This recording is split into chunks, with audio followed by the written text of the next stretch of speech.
This is Plant-Based Briefing, The Alkaline Diet, Separating Fact from Fiction, Part 1 by Ocean Robbins at foodrevolution.org.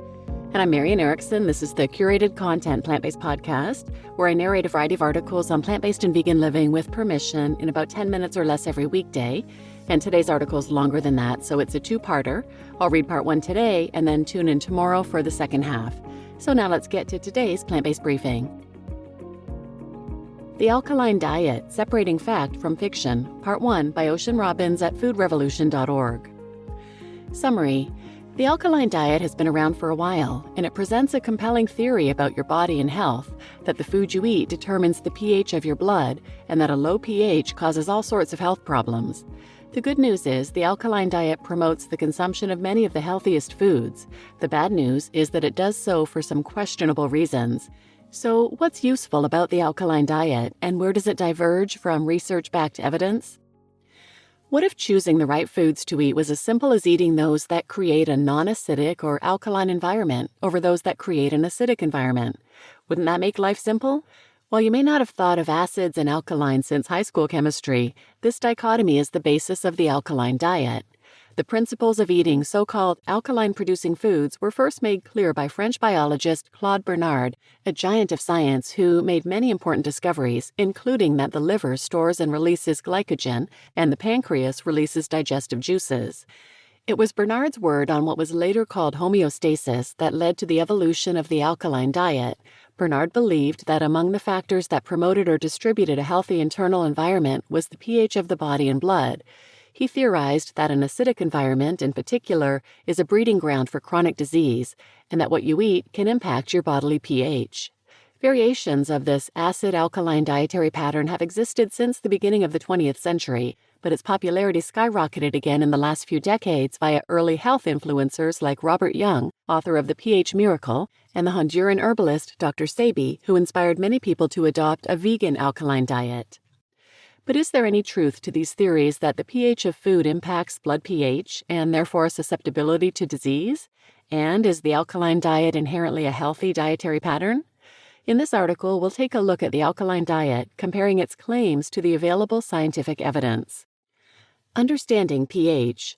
In order to understand the alkaline diet and its claims, we need to at least have a basic understanding of pH. Potential of hydrogen, or pH, is a measurement of the acidity or alkalinity of a liquid. The pH scale goes from 0.0, highly acidic, to 14.0, highly alkaline or basic, with a neutral point of 7.0.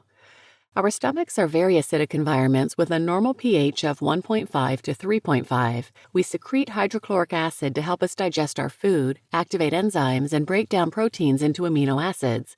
Maintaining those stomach acids also helps protect us from pathogens in the digestive system.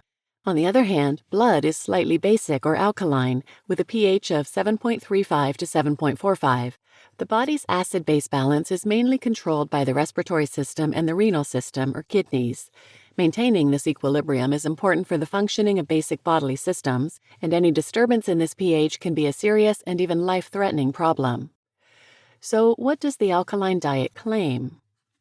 The central claim of the alkaline diet is that what you eat can alter the pH level of your blood and cells, and that a more alkaline body pH, achieved from the food you eat, can prevent many diseases, including cancer and osteoporosis, while also providing increased energy and well-being. When it comes to cancer, the theory is that cancer cells thrive in an acidic environment, so ingesting more alkalizing foods will create a more alkaline and anti-cancer environment. In this view, eating too many acid-forming foods can put your body into a state of acidosis and result in a decrease in blood pH with serious metabolic and respiratory consequences in the body. The bone health theory goes like this. Your body works diligently to keep your blood pH at a healthy level in your arteries and slightly lower in your veins. If you acidify your blood by eating acid-forming foods, among other things, your body will do whatever it can to achieve equilibrium, including pulling calcium, an alkalizing mineral, from your bones.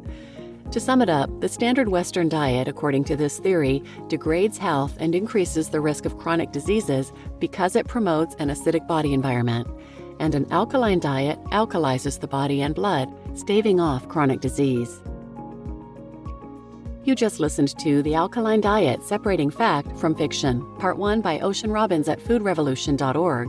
And I'm your host, Marian Erickson. Tune in tomorrow for the second half of this article, where you'll hear about the alkaline diet and what foods to eat versus avoid, what the alkaline diet gets right, and what the alkaline diet gets wrong.